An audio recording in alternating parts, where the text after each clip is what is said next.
Alright, I want to give some sober thoughts on Israel and Palestine for Christians. Now, like many of us, I've had a pretty busy few years. In March 2020, I became an epidemiologist, in spite of the fact that in February of 2020, I didn't know what an epidemiologist was.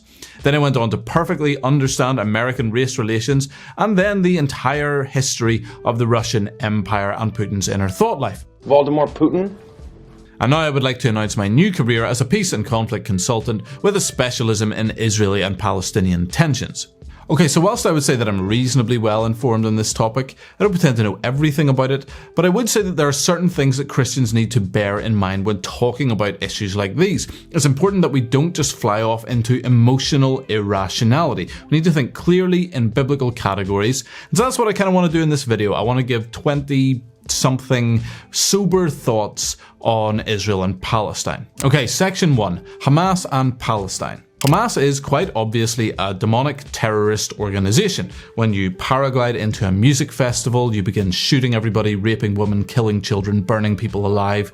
You are never the good guys. You never get to call yourselves the good guys. You don't get to use the term oppressed about anybody. I hope they get wiped off the face of the earth quickly, and there is no nuance required in this matter. Secondly, we have plenty of video evidence of Hamas doing incredible acts of evil. We have videos of them attempting to behead a man, we have the burnt bodies of their victims, we have them dragging around the dead corpses of women that they've clearly raped and killed, and their charter literally calls for the ethnic cleansing of all Jews. So there are very few atrocities which are reported about them which are in any way hard to believe. It is very likely that they would, at the very least, do the things that they are accused of doing, including the most horrific one of beheading babies.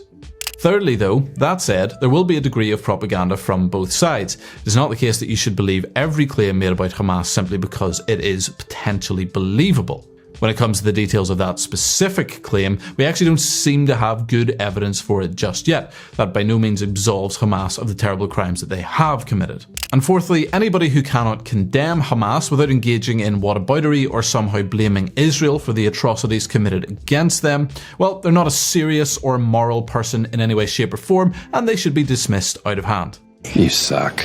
Fifthly, 58% of the Palestinian population actually supports Hamas in its schools. 60% of them want Israel wiped from the face of the map. They are brainwashed in this regard, and fixing that is not going to be easy if it is at all possible. However, what that also means is that 42% of the Palestinian population do not support Hamas. They are suffering too, and this is tragic. Okay, section 2, Israel and its response. Israel absolutely has a right and a moral duty to respond, and to respond by seeking the destruction of Hamas.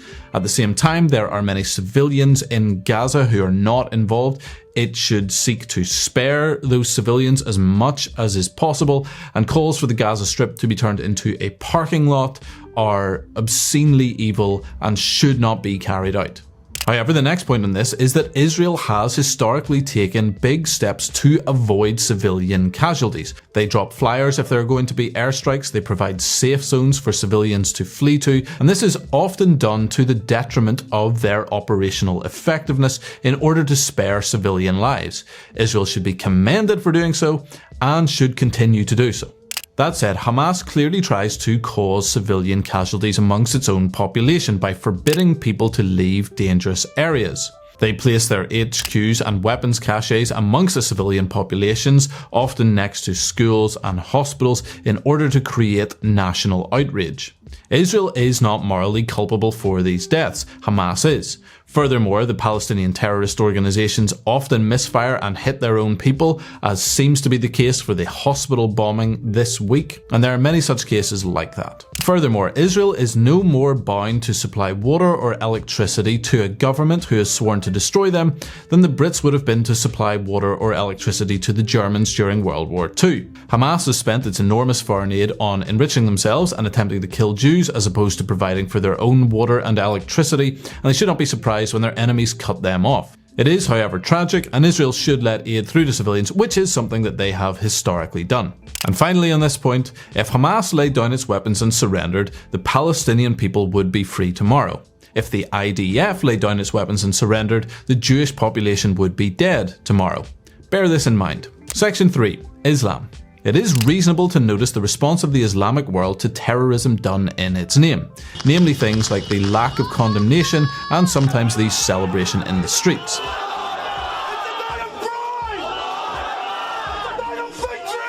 That is not to say that this is the position of every Muslim, but it is not unwise to consider whether they would have a similar reaction if terrorist acts were committed against Christians.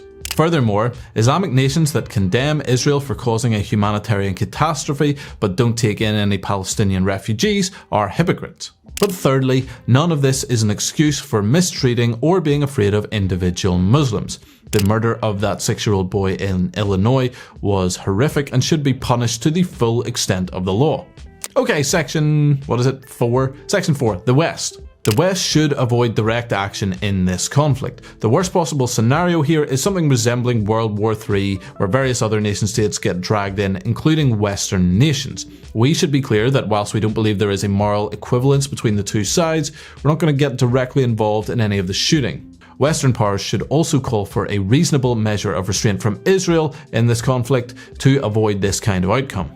This is as much a strategic decision as a moral one. I don't believe, given our current levels of weaponry and fuel, that we would be in a position to win a third world war, which is the worst case scenario. That would not be good, actually. Secondly, support for Hamas and the calls to gas the Jews in Western cities is no different than supporting terrorism directly, and those guilty of doing so should be prosecuted and deported. That said, not all support of Palestine itself is the same as supporting terrorism, but there does seem to be an awful lot of overlap in that Venn diagram. Act accordingly. Thirdly, supporting allies with arms is often a good and reasonable thing to do. That said, the West has done too much of this recently and cannot afford to do so at this time. Israel should be sufficiently armed to be able to deal with the threat at hand, and if they want extra arms, they should purchase them, not be given them at the cost of Western taxpayers. Thirdly, various BLM organisations have tweeted out their support not merely of Palestinians, but of the actions of Hamas terrorists. Every single pastor or Christian in general who supported or kowtowed to this organisation should repent, preferably publicly. I think that we should all give an applaud right now to Hamas for a job well done. Jump off a cliff. Fifthly, the fact that Hamas supporters have more freedom to express their thoughts than, say, typical conservatives do, does show that those who claim to believe in hate speech laws don't actually care one lick about hate speech. They simply care about hating whatever is good and true. Fifthly, sixthly, whatever it is, I don't know what number I'm on. Wrong number. We do need to rethink Islamic immigration pretty quickly. Multiculturalism has obviously failed, and radical Islam supported by woke leftism is an existential threat to the West and the globe in general.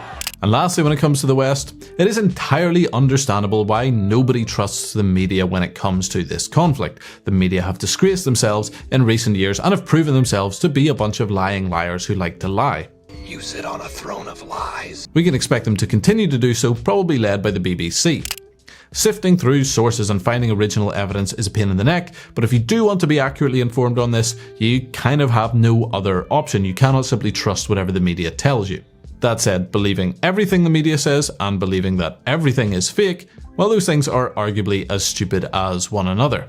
The whole thing's a mess. It's very difficult. I don't really know what the answer is on this. Just do a lot of digging if you want to actually find out what's going on. And finally on this, both Jews and Muslims, as well as woke leftists and pretty much everybody in the entire globe, well, they all need salvation through Jesus Christ.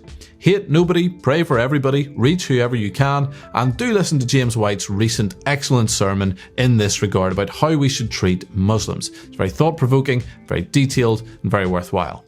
So there you go, that is precisely 20-something sober points about Israel and Palestine. I had a whole joke, I had this whole thing to do with wine and sober. I'm gonna be honest, I couldn't figure out what the punchline was, and it's like 11, and I didn't want to drink wine alone in my garage at 11. So, cheers, end of video. Thank you so much for watching. If you enjoyed that, please smash the like button firmly enough to send yourself to hospital with a thumb injury. You can also subscribe if you're on YouTube. You can retweet this if you're on Twitter and this was helpful. If you'd like to support the channel, you can go to wearecontramundum.com and pick up some merch, or you can go to Patreon or PayPal and support there.